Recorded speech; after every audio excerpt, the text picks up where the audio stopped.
Hello again, my fiber friends. I'm Riri, and this is Exploration Crochet, part of the Yarn Over Hook network. Let me ask you something. Have you ever been walking down the street just minding your own business and suddenly you see it? A tree wearing a sweater. A stop sign wrapped in granny squares. A mailbox dressed like it's celebrating a holiday you have no idea which one. And for just a second, your brain does that little pause, that tiny glitch, that, what's happening here? That moment, that's where this story lives. Because this week, as the weather is getting warmer and the outdoors is calling, we are talking about yarn bombing. And on the surface, it looks playful, harmless, maybe even a little whimsical. But the deeper you go, the more you realize this is one of the most fascinating ways fiber has ever stepped out of the private sphere and into the public world. So, grab your hook and let's take a walk outside.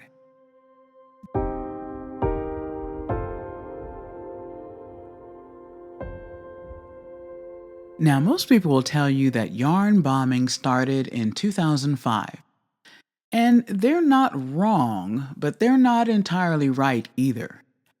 Because 2005 is when yarn bombing got its name, not when it began.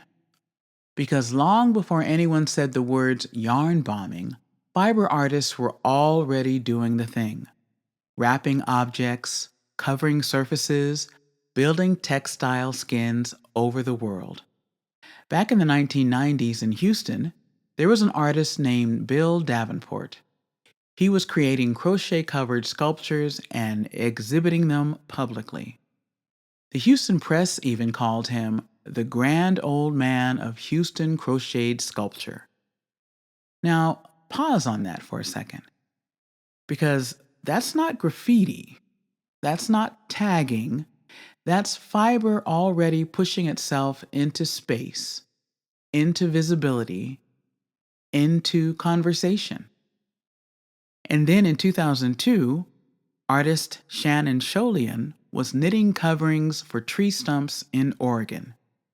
Not for decoration, for commentary, for reflection, for response to environmental loss.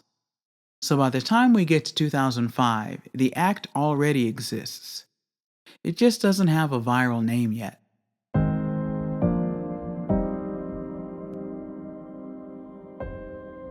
And now 2005. Again, Houston, Texas. A boutique door handle. Magda Sayeg wraps it in yarn. And here's the interesting part. Someone notices. Someone reacts. And suddenly, the quiet, private, fiber-based action becomes something else entirely. Public interruption. Because yarn bombing isn't about the yarn, it's about that moment where something familiar becomes unfamiliar, where the ordinary gets disrupted. Not long after that first wrap, Sayeg and a collaborator known as Acrylic form a group, Knitta Please. And now the energy changes. Because this just isn't one person experimenting anymore, this is a crew.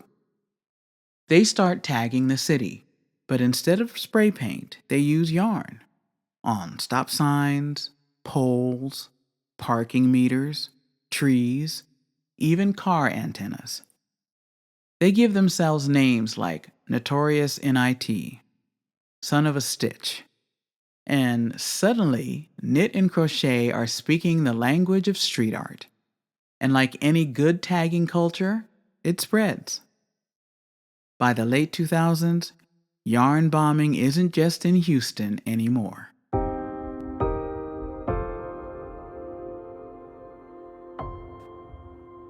In 2008, a piece called The Knit Knot Tree appears in Yellow Springs, Ohio, and it gains international attention.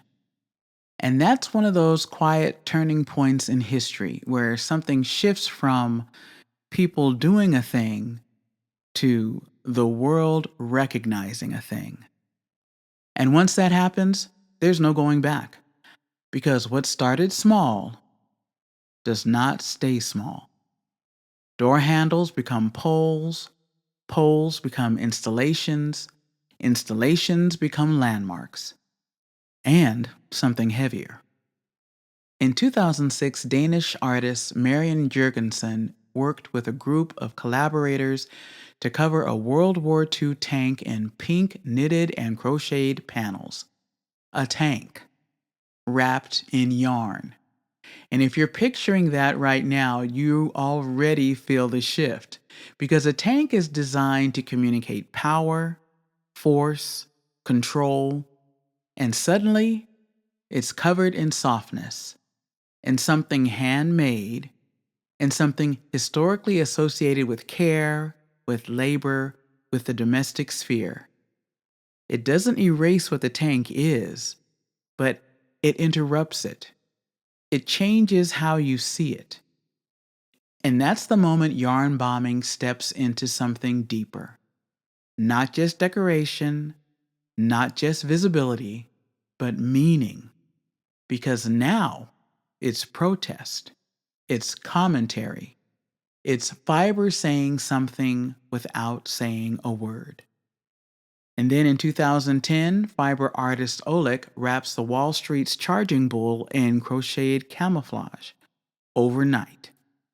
And that moment matters because this is no longer subtle. This is not something you stumble across. This is something that demands attention. Because when you cover a global financial symbol in crochet, you're not just decorating it, you're reframing it. You're asking people to look at power, at money, at symbolism through the lens of handmade labor. Because yarn bombing doesn't stay at wrap a thing and walk away. It starts to say something. Enter Lauren O'Farrell, founder of Knit the City. She introduces the idea of the stitched story. Instead of just covering objects, she builds scenes, characters, narratives. Her group's 2009 installation Web of Woe is one of the earliest examples. And she gives us a new word for it too: yarn storming. Same roots, but now with intention, with storytelling, with voice.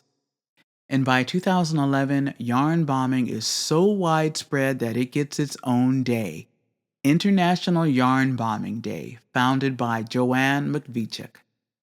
And that's when you know this is no longer fringe, it's global. You've got yarn bombing in Oklahoma's Plaza District, Australia with groups called the Twilight Taggers, Los Angeles with yarn bombing LA. These groups are meeting, organizing, planning. This is a network now. And suddenly we have to ask, what happens when yarn enters the wilderness?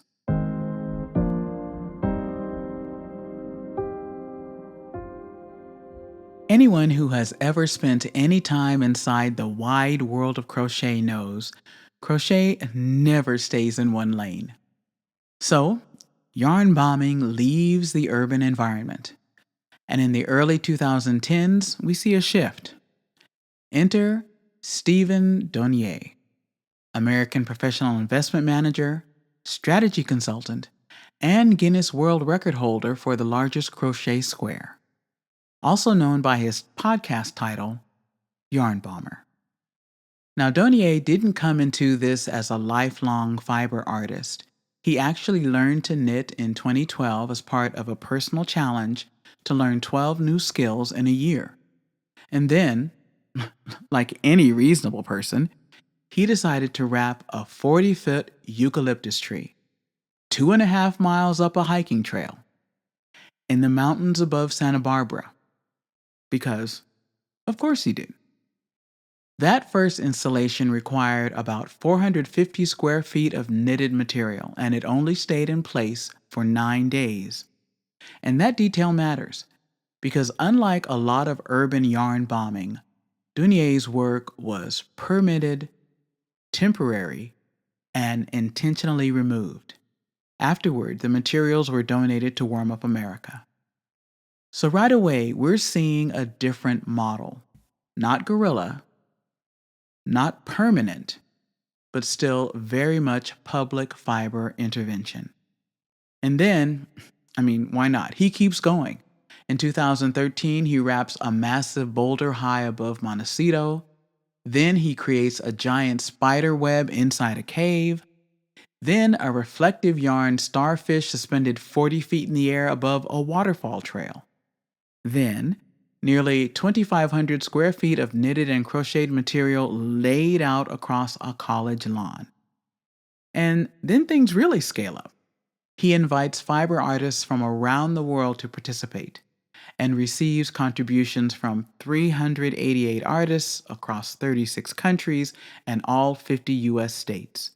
Together, they wrap 18 massive boulders in the Los Padres National Forest. And if that wasn't enough, his later project, known as the Alien Campsite, pushes yarn bombing even further. This wasn't just wrapping objects, this was building an environment. He created 10 alien figures, 24 yarn-covered tents using not just yarn, and over 650 fiber artists from 41 countries contributed to the installation. It was permitted, it was collaborative, and it lasted 36 hours before it was torn down by high winds. And honestly, that might be the most poetic part of the entire story.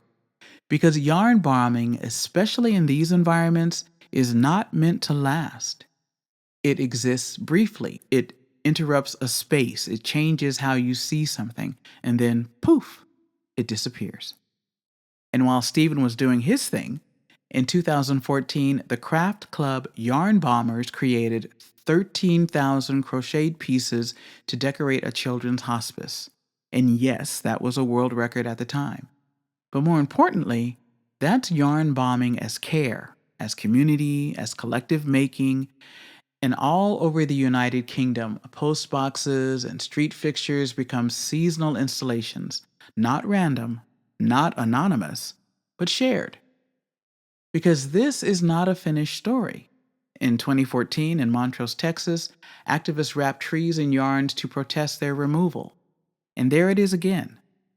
Fibers showing up where people need to be heard. Quiet, visible, unignorable.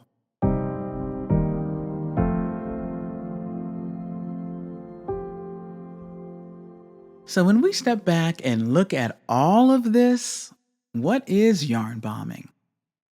It's not just decoration, it's not just craft, it's not just street art. It is crochet and knitting stepping into public space, softness interrupting hardness, handmade work claiming visibility, and everyday objects becoming something more.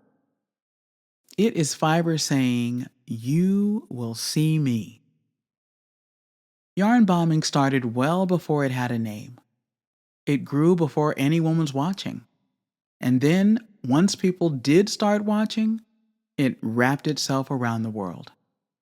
And maybe that's the real magic of it. Not the yarn, not the scale, not even the art, but the moments it creates. When something ordinary becomes impossible to ignore.